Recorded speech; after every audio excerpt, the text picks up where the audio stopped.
Everyone, welcome back to my channel. So friends, ನಾನು ಈ ದಿನ ನಮ್ಮ ಮನೆಯಲ್ಲಿ ವರಮಹಾಲಕ್ಷ್ಮಿ ಹಬ್ಬನ ಯಾವ ರೀತಿ ಆಚರಣೆ ಮಾಡಿದ್ವಿ ಅನ್ನೋದನ್ನು ನಾನು ಈ ವಿಡಿಯೋದಲ್ಲಿ ತೋರಿಸ್ತಾ ಇದ್ದೀನಿ. ಸೊ ನಮ್ಮ ಮನೆಯಲ್ಲಿ ಈ ಬಾರಿ ಸಿಂಪಲಾಗೇ ಆಚರಣೆ ಮಾಡಿದ್ವಿ, ಆದರೆ ಸಂಪ್ರದಾಯಬದ್ಧವಾಗಿ ಹಬ್ಬನ ಆಚರಣೆ ಮಾಡಿದ್ವಿ. ಸೊ ಹಾಗಾಗಿ ಯಾವ ರೀತಿ ಹಬ್ಬ ಆಚರಣೆ ಮಾಡಿದ್ವಿ ಅನ್ನೋದು ಈ ವಿಡಿಯೋದಲ್ಲಿ ತೋರಿಸ್ತಾ ಇದ್ದೀನಿ. ದಯವಿಟ್ಟು ಈ ವಿಡಿಯೋನ ಫುಲ್ ವಿಡಿಯೋ ವಾಚ್ ಮಾಡಿ, ಮಧ್ಯದಲ್ಲಿ ಸ್ಕಿಪ್ ಮಾಡೋದಕ್ಕೆ ಹೋಗಬೇಡಿ ಅಂತ ಹೇಳೋದಕ್ಕೆ ಇಷ್ಟಪಡ್ತೀನಿ. ಸೊ ಈಗ ಟೈಮ್ ಬಂದು 4:15 ಆಗಿದೆ. ನಾವು ಇಡೀ ರಾತ್ರಿ ನಿದ್ದೆ ಮಾಡಿಲ್ಲ, ಫುಲ್ಲು ಬರೀ ಕೆಲಸ ಮಾಡೋದೇ ಆಯಿತು. ನಾವು ಹಬ್ಬಕ್ಕೆ ಸಂಬಂಧಪಟ್ಟಂಥದ್ದು ಸೀರೆ ಡ್ರ್ಯಾಪಿಂಗ್ ಮಾಡಿಸೋದು ಮತ್ತು ಡೆಕೋರೇಷನ್ ಎಲ್ಲನೂ ಕೂಡ ನೀವು ಇಲ್ಲಿ ನೋಡ್ತಾ ಇರ್ಬೋದು. ಆ್ಯಕ್ಚುಲಿ ನಾನು ಇನ್ನೂ ಸ್ವಲ್ಪ ವೀಡಿಯೋನ ಆ್ಯಡ್ ಮಾಡಬೇಕಿತ್ತು, ಆದರೆ ನಾನು ಲೈವಿಗೆ ಬಿಟ್ಟಿದ್ದೆ. ಸೀರೆ ಡೆಕೋರೇಷನ್ ಮಾಡ್ತಿದ್ನಲ್ಲ, ಅದೆಲ್ಲ ಲೈವಲ್ಲಿ ಬಿಟ್ಟಿದ್ದೀನಿ. ನೀವು ಆ ವಿಡಿಯೋ ಬೇಕು ಅಂದರೆ ನನ್ನ ವಿಡಿಯೋ ಸೆಕ್ಷನ್ಗೆ ಹೋಗಿ ಲೈವಲ್ಲಿ ಸರ್ಚ್ ಮಾಡಿದ್ರೆ ನಾನು ಯಾವ ರೀತಿ ಸ್ಯಾರಿ ಡ್ರ್ಯಾಪಿಂಗ್ ಮಾಡಿದ್ದೀನಿ ಮತ್ತು ತಟ್ಟೆ ಸಾಮಾನೆಲ್ಲನೂ ಯಾವ ರೀತಿ ಇಟ್ಟಿದ್ದೀನಿ ಅನ್ನೋದನ್ನೆಲ್ಲ ಆ ವಿಡಿಯೋದಲ್ಲಿ, ಪೂಜೆ ಮಾಡಿದ ವಿಡಿಯೋನೂ ಕೂಡ ಅದೇ ಲೈವ್ ವಿಡಿಯೋದಲ್ಲಿ ಇದೆ. ಬೇಕು ಅಂದರೆ ನೀವು ಹೋಗಿ ಅಲ್ಲಿ ನೀವು ಸರ್ಚ್ ಮಾಡಿ ನೋಡ್ಬೋದು. ಅಂದರೆ ನಾನು ಫುಲ್ಲು ಅಲಂಕಾರ ಆದಮೇಲೆ, ನಾನು ಪೂಜೆ ಎಲ್ಲ ಆದಮೇಲೆ ಈ ವಿಡಿಯೋನ ಸ್ಟಾರ್ಟ್ ಮಾಡಿರುವಂಥದ್ದು. ನೀವಿಲ್ಲಿ ನೋಡ್ತಾ ಇರ್ಬೋದು ನಮ್ಮನೆ ಮಹಾಲಕ್ಷ್ಮಿ ಯಾವ ರೀತಿ ಕಾಣಿಸ್ತೈತೆ, ವರಮಹಾಲಕ್ಷ್ಮಿ ಕಾಣಿಸ್ತಾ ಇದ್ದಾರೆ ಅನ್ನೋದನ್ನು ದಯವಿಟ್ಟು ಕಾಮೆಂಟ್ ಮಾಡೋದನ್ನ ಮರಿಬೇಡಿ. ನೀವಿಲ್ಲಿ ನೋಡ್ತಾ ಇರ್ಬೋದು ಈ ಬಾರಿ ಸ್ವಲ್ಪ ಸೀರೆ ಡಿಸೈನ್ನ ಚೇಂಜ್ ಮಾಡಿದ್ದೀನಿ. ಡಬ್ಬಲ್ ನೆರಿಗೆ ಬರುತ್ತಲ್ಲ ನೋಡಿ, ಆ ರೀತಿ ಹಾಕಿರುವಂಥದ್ದು. ಮತ್ತು ಈ ಸಾರಿ ಲಕ್ಷ್ಮಿಗೆ ಕೈ ಮತ್ತು ಕಾಲು ಎಲ್ಲನೂ ಪರ್ಚೇಸ್ ಮಾಡಿ ತಂದಿದ್ದೆ. ಸೊ ಹಾಗಾಗಿ ಈ ಸಾರಿ ತುಂಬ ಚೆನ್ನಾಗಿ ಕಾಣಿಸ್ತೈತೆ ನಮ್ಮ ಕಣ್ಣಿಗಂತೂ. ತುಂಬ ಖುಷಿಯಾಯಿತು. ಮತ್ತು ಬ್ಯಾಕ್ಗ್ರೌಂಡ್ ಡಿಸೈನು ಕೂಡ ಸ್ವಲ್ಪ ಎಕ್ಸ್ಟ್ರಾ ಮಾಡಿದ್ವಿ, ಯಾಕಂದರೆ ವರ್ಷವೂ ನಾವು ಒಂದೊಂದು ಸ್ವಲ್ಪ ಚೇಂಜಸ್ ಮಾಡ್ಕೊಂಡು ಹೋಗಬೇಕು, ಆಗ ಒಂಥರ ಚೆನ್ನಾಗಿರುತ್ತೆ. ಒಂದೇ ಥರ ಇದ್ದರೆ ಚೆನ್ನಾಗಿರಲ್ಲ ಅಲ್ವಾ? ಹಾಗಾಗಿ ಸೊ ಇವಾಗ ನಾವು ಪೂಜೆ ಎಲ್ಲ ಆಗಿದ ತಕ್ಷಣವೇ, ಅಂದರೆ ಈ ಬಾರಿ ಮುಹೂರ್ತ ಬಂದಿದ್ದು ಬೆಳಗಿನ ಜಾವ 6:22ರಿಂದ 7:45ವರೆಗೆ ಟೈಮ್ ಇದ್ದದ್ದು. ಅಷ್ಟರಲ್ಲಿ ಪೂಜೆ ಎಲ್ಲ ಮುಗಿಸಿ ಇವಾಗ ರಥದ ದಾರವನ್ನು ಕಟ್ಟಿಸ್ಕೊತಾ ಇದ್ದೀವಿ. ಸೊ ಹಾಗಾಗಿ ಈ ರಥದ ದಾರವನ್ನು ಕಟ್ಕೊಂಡ್ಮೇಲೆ ಒಂದು ವಾರ ಪೂರ್ತಿ ನಾನ್ ವೆಜ್ ತಿನ್ನಬಾರ್ದು. ಸೊ ಹಾಗಾಗಿ ಮಕ್ಳಿಗಾಗಲಿ ನಮ್ಮ ಅತ್ತೆ ಅಜ್ಜಿಗೆ ಯಾರಿಗೂ ಕೂಡ ನಾನು ರಥದ ದಾರ ರೆಡಿ ಮಾಡಿಲ್ಲ, ಯಾಕಂದರೆ ಅವರು ಊರಿಗೆ ಹೋದ್ಮೇಲೆ ನಾನ್ ವೆಜ್ ತಿಂತಾರೆ. ಸೊ ಪಾಪ ಆ ದೇವರು ಇದೆಲ್ಲ ಬೇಡ, ಅವರು ಆರಾಮಾಗಿ ಹಬ್ಬ ಮಾಡಲಿ ಅಂತೇಳಿ ನಾವಿಬ್ಬರೇ ರಥದ ದಾರನ ಕಟ್ಕೋತಾ ಇದ್ದೀವಿ. ಸೊ ಹಾಗಾಗಿ ನಮ್ಮ ಮನೆಯವ್ರು ನನಗಿಂತ ಸ್ವಲ್ಪ ದೊಡ್ಡವರಾಗಿರೋದ್ರಿಂದ ಅವ್ರ ಕಾಲಿಗೆ ನಮಸ್ಕಾರ ಮಾಡಿಕೊಂಡೆ, ಅವ್ರ ಕೈಗೆ ದಾರ ಕಟ್ಬಿಟ್ಟು. ಸೊ ಇವಾಗ ನೆಕ್ಸ್ಟು ಎಲ್ಲ ಆದಮೇಲೆ ರಥದ ದಾರ ಕಟ್ಕೊಂಡು ಆದಮೇಲೆ ಒಂದು ಸಾರಿ ಪೂಜೆ ಮಾಡಬೇಕು. ಸೊ ನಾನಿವತ್ತು ನಿಮ್ಮ ವ್ರತನ ಮಾಡ್ತಾಯಿದ್ದೀನಿ. ಒಳ್ಳೇದು ಮಾಡಮ್ಮ, ನಮ್ಮ ಕೋರಿಕೆ ಏನಿದೆ ಅದನ್ನು ಕೇಳಿಕೊಂಡು ನಾವು ಪೂಜೆ ಮಾಡಬೇಕು. ಸೊ ಹಾಗಾಗಿ ನಾನಿವಾಗ ಮೊದಲು ಯಾವತ್ತೂ ಅಷ್ಟೇ, ನಾವು ಯಾವುದೇ ಒಂದು ದೇವ್ರ ಪೂಜೆ ಮಾಡಬೇಕಾದ್ರೂ ವಿಘ್ನೇಶ್ವರ ಪೂಜೆಯನ್ನು ಮಾಡಬೇಕು. ಮತ್ತು ನಾನು ನಿಮಗೆ ಈ ವಿಷಯ ಹೇಳೋದು ಮರ್ತೋಗಿತ್ತು, ಅಂದರೆ ಹಬ್ಬನ ಯಾವ ರೀತಿ ಆಚರಣೆ ಮಾಡಬೇಕು ಅನ್ನೋ ವಿಡಿಯೋದಲ್ಲಿ ಈ ವಿಷಯನ ಹೇಳೋದಕ್ಕೆ ಮರ್ತೋಗಿತ್ತು. ಲಕ್ಷ್ಮಿ ಹಬ್ಬ ಮಾಡಬೇಕಾದ್ರೆ ಇಲ್ಲ ತುಳಸಿ ಹಬ್ಬ ಮಾಡಬೇಕಾದ್ರೆ ದೇವರ ಬಲಗಡೆಯಲ್ಲಿ ವಿಘ್ನೇಶ್ವರನನ್ನು ಇಟ್ಟು ಮೊದಲು ವಿಘ್ನೇಶ್ವರನನ್ನು ಕೇಳ್ಕೋಬೇಕು. ಯಾವುದೇ ರೀತಿ ವಿಘ್ನ ಬರದೇ ಇರೋ ಥರ ನೋಡ್ಕೊ ತಂದೆ ಅಂತ ಕೇಳಿಕೊಂಡು ಆ ದೇವರಿಗೆ ಫಸ್ಟ್ ಪೂಜೆ ಮಾಡಿ ನಂತರ ಲಕ್ಷ್ಮೀ ದೇವಿಗೆ ಪೂಜೆ ಮಾಡಬೇಕು. ವಿಘ್ನೇಶ್ವರನ ವಿಗ್ರಹ ಇಡಬೇಕು. ಅದ್ರ ಮುಂದೆ ನೀವು ಸಗಣಿಯಲ್ಲಿ 21 ಗರಿಕೆನ ಫಿಕ್ಸ್ ಮಾಡಿ ಪೂಜೆ ಮಾಡಿದ್ರೆ ಈ ಪೂಜೆಗೆ ಒಂದು ಮೆರುಗು ಬರುತ್ತೆ ಅಂತಲೇ ಹೇಳೋಕ್ಕೆ ಇಷ್ಟಪಡ್ತೀನಿ. ಸೊ ಇವಾಗ ನಾನು ಫುಲ್ಲು ನಮ್ಮ ಸ್ಟಾಫ್ ಫುಲ್ಲು ಎಲ್ಲ ಹೆಜ್ಜೆಗಳನ್ನೂ ಕೂಡ ಹಾಕಿದ್ದೀನಿ ರಂಗೋಲಿ, ನೀವು ಇಲ್ಲಿ ನೋಡ್ತಾ ಇರ್ಬೋದು. ಸೊ ತುಂಬ ಖುಷಿಯಾಗುತ್ತೆ ಮನೇಲಿ ಹಬ್ಬದ ವಾತಾವರಣ ಇದ್ದರೆ ಅಲ್ವಾ. ನನಗಂತೂ ರಂಗೋಲಿ ಅಷ್ಟು ಚೆನ್ನಾಗಿ ಬರಲ್ಲ, ಎಷ್ಟರ ಮಟ್ಟಿಗೆ ಬರುತ್ತೋ ಅಷ್ಟರ ಮಟ್ಟಿಗೆ ರಾತ್ರಿ ಎಲ್ಲ ಕೂತ್ಕೊಂಡು ರಂಗೋಲಿ ಹಾಕಿದ್ದೀನಿ. ಸೊ ದಯವಿಟ್ಟು ಈ ರಂಗೋಲಿ ಬಗ್ಗೆ ಅಂತೂ ದಯವಿಟ್ಟು ಬ್ಯಾಡ್ ಕಾಮೆಂಟ್ ಅಂತೂ ಮಾಡೋದಕ್ಕೆ ಹೋಗಬೇಡಿ. ತುಂಬ ಶ್ರದ್ಧೆಯಿಂದನೇ ಮಾಡಿದ್ದೀನಿ, ಆದರೆ ನನಗೆ ಅಷ್ಟೊಂದು ಚೆನ್ನಾಗಿ ರಂಗೋಲಿ ಹಾಕೋದಕ್ಕೆ ಬರಲ್ಲ. ಎಷ್ಟು ಸಾಧ್ಯನೋ ಅಷ್ಟು ಮಟ್ಟಿಗೆ ನಾನು ರಂಗೋಲಿನ ಹಾಕಿದ್ದೀನಿ, ನೀವಿಲ್ಲಿ ನೋಡ್ತಾ ಇರ್ಬೋದು. ಸೊ ನಾನಿವಾಗ ಮನೆ ಒಳಗಡೆನೂ ತೋರಿಸ್ತೀನಿ ನಮ್ಮ ಲಕ್ಷ್ಮಿ ಹೇಗೆ ಕಾಣಿಸ್ತಾ ಇದ್ದಾರೆ ಅಂತ. ಮತ್ತು ಈ ಬಾರಿ ಸಾಮಂತಿಗೆ ಹೂವು ಜಾಸ್ತಿ ರೇಟ್ ಆಗಿರೋದ್ರಿಂದ ಕಾಕಡ ಹೂವನ್ನೇ ಕಟ್ಟಿ ತೋರಣಕ್ಕೆ ಹಾಕಿದ್ದೀನಿ. ನೆಕ್ಸ್ಟ್ ನೀವು ಇಲ್ಲಿ ನೋಡ್ತಾ ಇರ್ಬೋದು ಜಾಸ್ತಿ ಥಿಂಗ್ಸ್ಗಳೇನು ಇಡೋದಕ್ಕೆ ಹೋಗಲಿಲ್ಲ ಈ ಬಾರಿ, ಯಾಕಂದರೆ ತಟ್ಟೆಗಳು ಜಾಸ್ತಿ ಆದಷ್ಟು ಅಷ್ಟು ಚೆನ್ನಾಗಿ ಕಾಣಿಸಲ್ಲ. ಸ್ವಲ್ಪನೇ ಹೂವು ಕೂಡ ಅಲಂಕಾರ, ಜಸ್ಟ್ ಒಂದು ಮಲ್ಲಿಗೆ ಹೂ ಹಾರ ಹಾಕಿದ್ದೀನಿ. ಸಿಂಪಲ್ಲಾಗಿ ಸ್ಯಾರಿ ಉಡಿಸಿದ್ದು ಸಿಂಪಲ್ಲಾಗಿ ಚೆನ್ನಾಗಿ ಕಾಣಿಸ್ಬೇಕು, ಹಾಗಾಗಿ ನಾನು ಸಿಂಪಲ್ಲಾಗೆ ರೆಡಿ ಮಾಡಿದ್ದೀನಿ. ನಂತರ ನಾನು ಇವತ್ತು ನಾನು ನನ್ನ ಫ್ರೆಂಡ್ ಮನೇಲೂ ಕೂಡ ವಿಡಿಯೋ ಮಾಡಿ ಕಳಿಸಿದ್ರು, ನಮ್ಮ ಮನೇಲಿ ಲಕ್ಷ್ಮಿ ಯಾವ ರೀತಿ ಕಾಣಿಸುತ್ತೆ ನೋಡಿ ದಿವ್ಯ ಅವರೇ ಅಂತ. ಸೊ ಫಸ್ಟೇ ಅವ್ರದ್ದು ವೀಡಿಯೋನ ಹಾಕ್ತಾಯಿದ್ದೀನಿ, ಯಾಕಂದರೆ ಮೊದಲು ಕಳಿಸಿದ್ದೆ ಅವರು ಈ ವಿಡಿಯೋನ ನಮ್ಮ ಮನೇಲಿ ನೋಡಿ ಲಕ್ಷ್ಮಿ ಹೇಗಿದೆ ಅಂತ. ದಯವಿಟ್ಟು ನಮ್ಮ ಫ್ರೆಂಡ್ ಮನೇಲೂ ಹೇಗಿತ್ತು ಲಕ್ಷ್ಮಿ ಹಬ್ಬ ಅನ್ನೋದನ್ನು ಕಾಮೆಂಟ್ ಮಾಡಿ, ಯಾಕಂದರೆ ಇವರು ಬೆಳಿಗ್ಗೆನೇ ಕಳಿಸ್ಬಿಟ್ಟಿದ್ರು, ನಾನು ಇವರಿಗೆ ವೀಡಿಯೋನ ಕಳಿಸೇ ಇಲ್ಲ. ಸೊ ತುಂಬಾ ಚೆನ್ನಾಗಿ ಮಾಡಿದ್ದಾರೆ, ತುಂಬ ಅಂದರೆ ತುಂಬ ಖುಷಿ ಆಯಿತು. ಇವರು ನಾವೆಲ್ಲರೂ ಒಂದೇ ಕಡೆ ಸ್ಯಾರಿ ಪರ್ಚೇಸ್ ಮಾಡೋದಕ್ಕೆ ಹೋಗಿದ್ದು. ಇವ್ರದ್ದೆಲ್ಲ ಗ್ರೀನ್ ಸ್ಯಾರಿ ಆದರೆ ನಮ್ಮದು ರಾಮ ಗ್ರೀನ್ ಸ್ಯಾರಿ. ಸೊ ಎಲ್ಲ ಒಂದೇ ಥರ ಡಿಸೈನು. ಸೊ ತುಂಬಾ ಚೆನ್ನಾಗಿ ಮಾಡಿದ್ದಾರೆ. ಈ ವಿಡಿಯೋ ನೋಡ್ಕೊಂಡೆ ಮನೇಲಿ ನಾನು ಅಡುಗೆಗೆ ಪ್ರಿಪೇರ್ ಮಾಡಿದೆ. ಸೊ ತುಂಬ ಚೆನ್ನಾಗಿ ಮಾಡಿದಾರಲ್ವ ಅಂತ ಮಾತಾಡ್ಕೊಂಡು ನಾವು ಅಡುಗೆ ಮಾಡಿದ್ವಿ. ಸೊ ಇವತ್ತು ನಾನು ಅಡುಗೆ ಮಾಡೋದೆಲ್ಲ ಪೂರ್ತಿ ನಾನು ವೀಡಿಯೋ ಮಾಡಿಲ್ಲ, ಯಾಕಂದರೆ ಅಡುಗೆ ಮಾಡೋದೆಲ್ಲ ವೀಡಿಯೋ ಮಾಡೋದಕ್ಕೆ ಹೋದರೆ ತುಂಬ ವೀಡಿಯೋ ಲಾಂಗ್ ಆಗಿಬಿಡುತ್ತೆ. ಹಾಗಾಗಿ ಅಡುಗೆ ಮಾಡೋದೆಲ್ಲ ವೀಡಿಯೋ ಮಾಡೋದು ಬೇಡ ಅಂತೇಳಿ ನಾನು ಕ್ಯಾನ್ಸಲ್ ಮಾಡಿದೆ. ಈಗ ಟೈಮ್ ಬಂದು 9 ಗಂಟೆ ಆಗಿದೆ. ಸೊ ನಾನು ವರ್ಷವೂ ಕನ್ಯಾಮಣಿಗಳನ್ನ ಕರೆಸಿ ನಾನು ಅವರಿಗೆ ಕುಂಕುಮ ಕೊಟ್ಟು ನೆಕ್ಸ್ಟ್ ಅವ್ರಿಗೆ ಊಟನೂ ಕೂಡ ಹಾಕೋ ಒಂದು ಪ್ರೋಗ್ರಾಮ್ನು ಕೂಡ ಇಟ್ಕೋತೀನಿ ವರ್ಷವೂ. ಅಂದರೆ ಇದು ನಮ್ಮ ಅತ್ತೆ ಮನೆಯಿಂದ ಬಂದಿದ್ದೇನಲ್ಲ, ನಾನು ಅನುಸರಿಸ್ಕೊಂಡು ಬಂದಿರುವಂಥದ್ದು. 9 ಜನ ಕನ್ಯಾಮಣಿನ ಕರೆಸಿ ಅವರಿಗೆ ಕುಂಕುಮ ಕೊಟ್ಟು ಊಟಕ್ಕೆ ಹಾಕಿ ಕಳಿಸಿದ್ರೆ ಸೊ ಮನೆಗೆ ತುಂಬಾ ಒಳ್ಳೆಯದಾಗುತ್ತೆ. ಸೊ ಹಾಗಾಗಿ ನಾನು ಈ ಸಂಪ್ರದಾಯನ ಆಚರಣೆ ಮಾಡ್ತೀನಿ. ನಮ್ಮ ಅತ್ತೆನೂ ಕೂಡ ತುಂಬ ಖುಷಿಯಿಂದ ಒಪ್ಕೊಂಡ್ರು. ಸೊ ಇವಾಗ ಇವ್ರ ಮುಂದೆನೇ ನಾನು ಲಕ್ಷ್ಮೀ ವ್ರತ ಕಥೆನ ಓದಿದೆ. ಮಕ್ಳಿಗೂ ಕೂಡ ಸ್ವಲ್ಪ ತಿಳುವಳಿಕೆ ಮೂಡಲಿ, ಯಾಕಂದರೆ ಮುಂದೆ ಹೋಗ್ತಾ ನಮ್ಮ ಸೋಷಿಯಲ್ ಅನ್ನೋ ಲೆಸನಲ್ಲಿ ಈ ಲಕ್ಷ್ಮೀ ಕಥೆನೂ ಕೂಡ ಒಂದು ಲೆಸನ್ ಆಗಿ ಬರುತ್ತೆ. ಸೊ ಹಾಗಾಗಿ ಮಕ್ಕಳು ಈಗಲಿಂದನೇ ತಿಳ್ಕೊಳ್ಳಿ ಅನ್ನೋ ಒಂದು ದೃಷ್ಟಿಯಿಂದ ನನ್ನ ಕಥೆನ ಅವ್ರ ಮುಂದೆನೇ ಓದ್ತೀನಿ. ನಂತರ ಇವಾಗ ಅವರಿಗೆ ಕುಂಕುಮ ಕೊಟ್ಬಿಡೋಣ, ಅಂದರೆ ಪಾದ ಪೂಜೆ ಮಾಡಿ ನಾನು ನಮಸ್ಕಾರ ಮಾಡಿಕೊಂಡು ಅವರಿಗೆ ಏನಾದರೂ ಒಂದು ಗಿಫ್ಟ್ ತಂದಿರ್ತೀನಿ, ಸರ, ಬಳೆ, ಫ್ರೂಟು ಎಲ್ಲನೂ ಕೂಡ ಅವರಿಗೆ ಕೊಟ್ಟು ಅವರ ಆಶೀರ್ವಾದ ಪಡ್ಕೊಂಡು ನಂತರ ನಾನು ಅವರಿಗೆ ಊಟವನ್ನು ಹಾಕ್ತೀನಿ.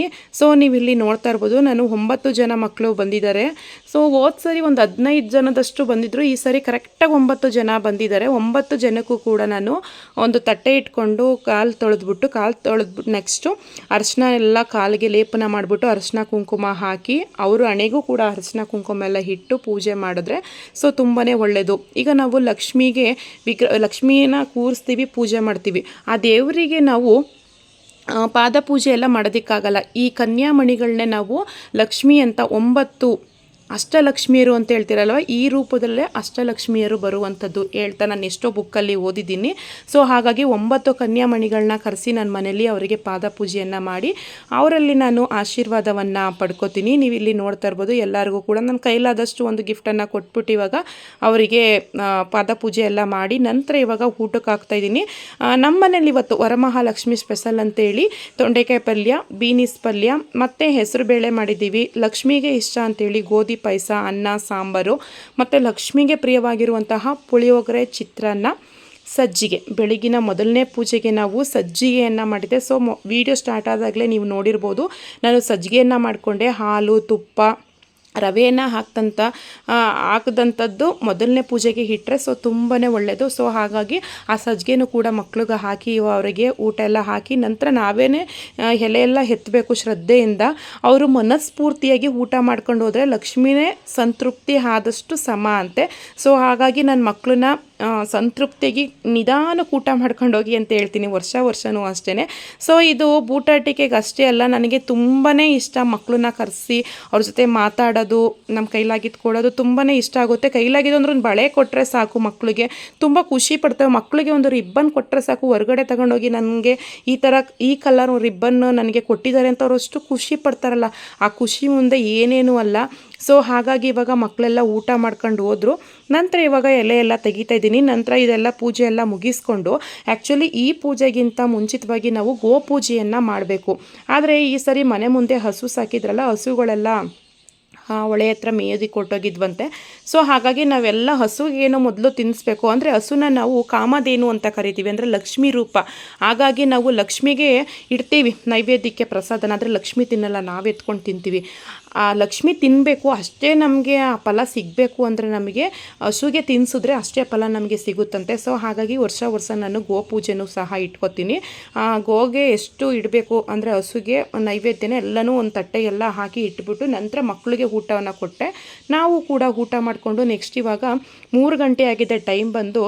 ಮುತ್ತೈದೆಯರಿಗೆ ಕುಂಕುಮ ರೆಡಿ ಮಾಡ್ತಾಯಿದ್ದೀನಿ, ಯಾಕಂದರೆ ಈ ಸರಿ ಬೇಗನೆ ಹೋಗೋಣ ಕುಂಕುಮಕ್ಕೆ ಅಂತೇಳಿ ಅವ್ರಿಗೂ ಕೂಡ ಕುಂಕುಮಕ್ಕೆಲ್ಲ ರೆಡಿ ಮಾಡ್ತಾಯಿದ್ದೀನಿ. ಅವ್ರಿಗೂ ಅಷ್ಟೇ ಬ್ಲೌಸ್ ಪೀಸು, ಕಾಯಿ, ಬಳೆ, ಎಲೆ ಅಡಿಕೆ, ಬಾಳೆಹಣ್ಣು ಮತ್ತು ಸಿಹಿ ನೈವೇದ್ಯ, ಮಡ್ಲಕ್ಕಿ ತುಂಬೋದಕ್ಕೆ ಪ್ಯಾಕೆಟ್ ಮಾಡಿದ್ನಲ್ಲ, ನೀವು ನೋಡಿರ್ಬೋದು ಲಾಸ್ಟ್ ವೀಡಿಯೋದಲ್ಲಿ.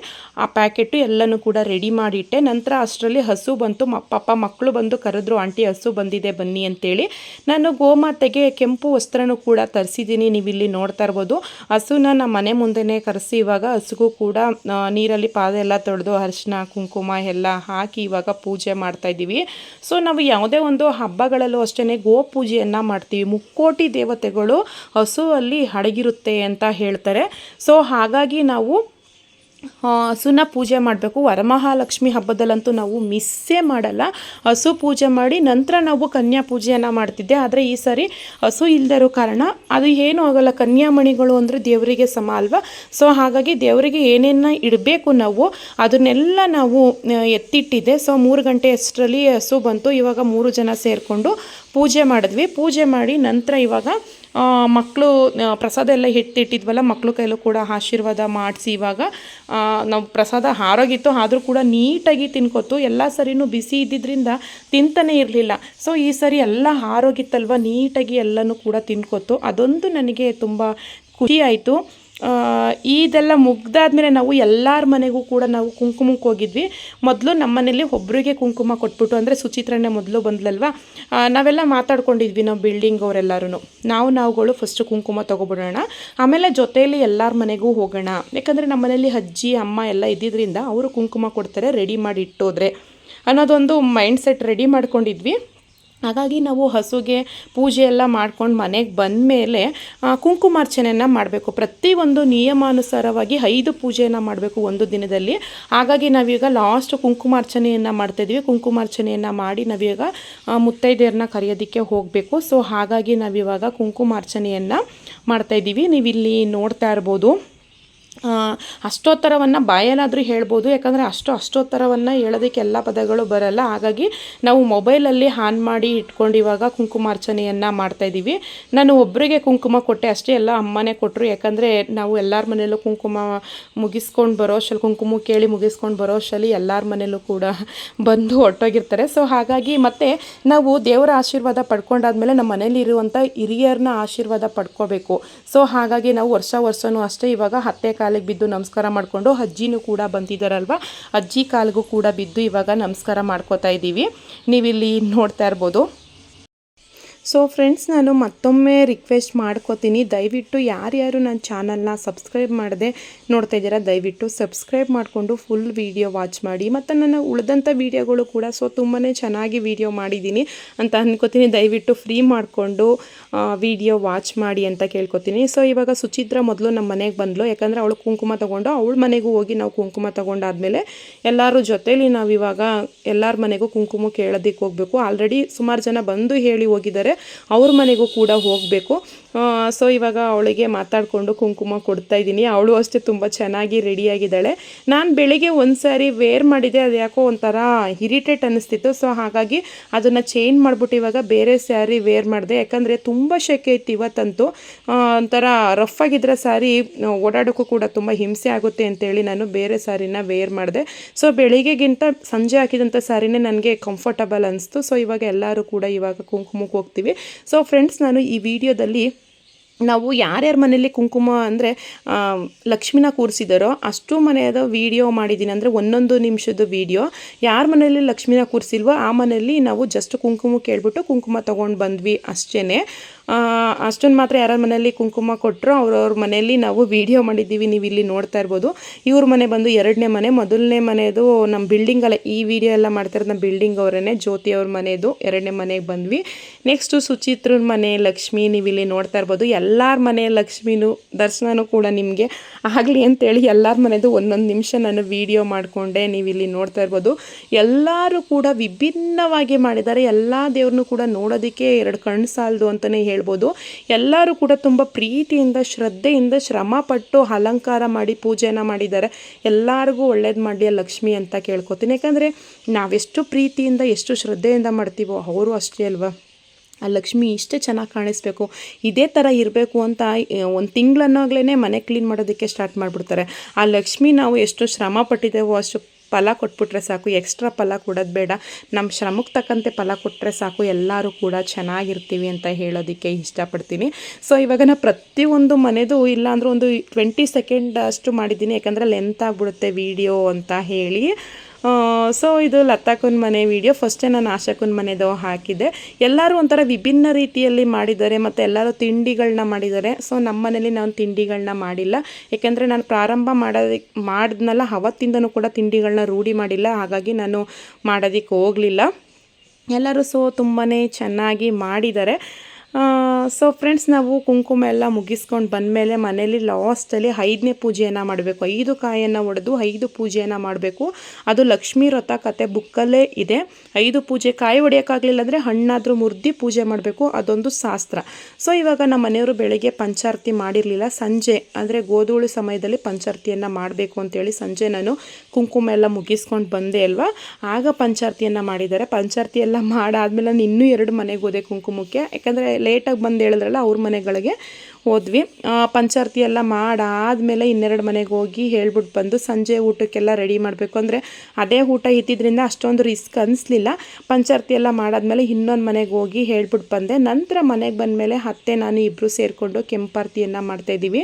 ಬೆಳಿಗ್ಗೆಯಿಂದ ಎಲ್ಲರೂ ಬಂದೋಗಿರ್ತಾರಲ್ವ, ನಮಗೆ ಚೆನ್ನಾಗಿ ರೆಡಿ ಆದರೆ ದೃಷ್ಟಿಯಾಗುತ್ತೋ, ನಮ್ಮ ಲಕ್ಷ್ಮಿಗೂ ಕೂಡ ದೃಷ್ಟಿಯಾಗುತ್ತೆ. ಸೊ ಹಾಗಾಗಿ ಜೋಡಿ ದೀಪದಲ್ಲಿ ನಾವು ಕೆಂಪಾರತಿಯನ್ನು ಮಾಡಬೇಕು. ಕೆಂಪಾರತಿ ಮಾಡಬೇಕಾದ್ರೆ ಜನಗಳಿಗಾದರೆ ಸುಣ್ಣ ಮತ್ತು ಅರಿಶಿನ ಹಾಕ್ತಾರೆ, ಆದರೆ ದೇವರಿಗೆ ಅರಿಶಿನ ಕುಂಕುಮ ಹಾಕ್ತಂಥ ನೀರೊಳಗಡೆ ದೀಪವನ್ನು ಇಟ್ಟು ಕೆಂಪಾರತಿಯನ್ನು ಎಡಗಡೆಯಿಂದ ಬಲಗಡೆಗೆ 3 ಸಾರಿ, ಬಲಗಡೆಯಿಂದ ಎಡಗಡೆಗೆ 3 ಸಾರಿ, ಮೇಲಿಂದ ಕೆಳಗಡೆಗೆ 3 ಸಾರಿ ಪಂಚಾರತಿಯನ್ನು ಮಾಡಿ ಅದನ್ನು ಹಸಿರು ಗಿಡಕ್ಕೆ ಹಾಕಬೇಕು. ಈಗ ನಮಗಳಿಗೆ ಮಾಡಿದ್ರೆ ದಾರಿಗೆ ಹಾಕ್ತಾರೆ, ದೇವರಿಗೆ ಹಸಿರು ಗಿಡಕ್ಕೆ ಹಾಕಿ ಹಣೆಗೆ ಹಾಕಬೇಕು. ಮತ್ತು ಈಗ ನೈಟೇ ದೇವ್ರನ್ನ ಕದಲಿಸ್ಬೇಕು, ಬೆಳಿಗ್ಗೆ ಇಳಿಸ್ತೀವಿ ಅನ್ನೋದಾದರೆ. ಅಂದರೆ ಬಲಗಡೆಯಿಂದ ಬಂದು ಕಳಸನ ಎತ್ತಿ ಮೇಲ್ಗಡೆ ಇಟ್ಟು, ಅಂದರೆ ನಮಸ್ಕಾರ ಮಾಡ್ಕೋಬೇಕು. ಮೊದಲು ನಾವು ನಮಸ್ಕಾರ ಮಾಡಿಕೊಂಡು ಈ ವ್ರತನ ಮುಗಿಸ್ತಾ ಇದ್ದೀನಿ, ನಾನು ಕೇಳ್ಕೊಂಡಂತಹ ಕೋರಿಕೆನ ಈಡೇರಿಸಮ್ಮ ಅಂತ ಕೇಳಿಕೊಂಡು ನಾವು ಈ ವ್ರತನ ಮುಗಿಸ್ತೀವಿ. ಸೊ ಫ್ರೆಂಡ್ಸ್, ನಮ್ಮ ಮನೇಲಿ ವರಮಹಾಲಕ್ಷ್ಮಿ ವ್ರತ ಪೂಜೆ ಈ ರೀತಿ ಇತ್ತು, ಸಿಂಪಲ್ಲಾಗಿ ಮಾಡಿದ್ವಿ. ದಯವಿಟ್ಟು ಹೇಗಿತ್ತು ಅಂತ ಕಾಮೆಂಟ್ ಮಾಡೋದಂತೂ ಮರಿಬೇಡಿ ಫ್ರೆಂಡ್ಸ್. ನಿಮ್ಮನೆಯಲ್ಲೂ ಕೂಡ ಯಾವ ರೀತಿ ಆಚರಣೆ ಮಾಡಿದ್ರಿ ಅನ್ನೋದನ್ನು ಕೂಡ ಕಾಮೆಂಟಲ್ಲಿ ತಿಳಿಸಿ ಅಂತ ಕೇಳ್ಕೊತಾ ನಾನು ಇವಾಗ ಈ ವಿಡಿಯೋನ ಎಂಡ್ ಮಾಡ್ತಾಯಿದ್ದೀನಿ. ಈ ವಿಡಿಯೋನ ನಾನು ಉತ್ತಮವಾಗಿ ಮಾಡಿದ್ದೀನಿ ಅಂತ ತಿಳ್ಕೊತೀನಿ, ನೀವು ಕಾಮೆಂಟ್ ಮಾಡೋದ್ರಲ್ಲಿ ಗೊತ್ತಾಗುತ್ತೆ ಅಂತ ಹೇಳಿ ನಾನು ನೆಕ್ಸ್ಟ್ ವಿಡಿಯೋದಲ್ಲಿ ಲಕ್ಷ್ಮೀನ ಯಾವ ರೀತಿ ಇಳಿಸ್ಬೇಕು, ನಂತರ ಮಾರನೇ ದಿನ ಏನು ಮಾಡಬೇಕು ಅನ್ನೋದನ್ನು ಕೂಡ ಹೇಳ್ತೀನಿ. Okay friends, bye. Thank you for watching.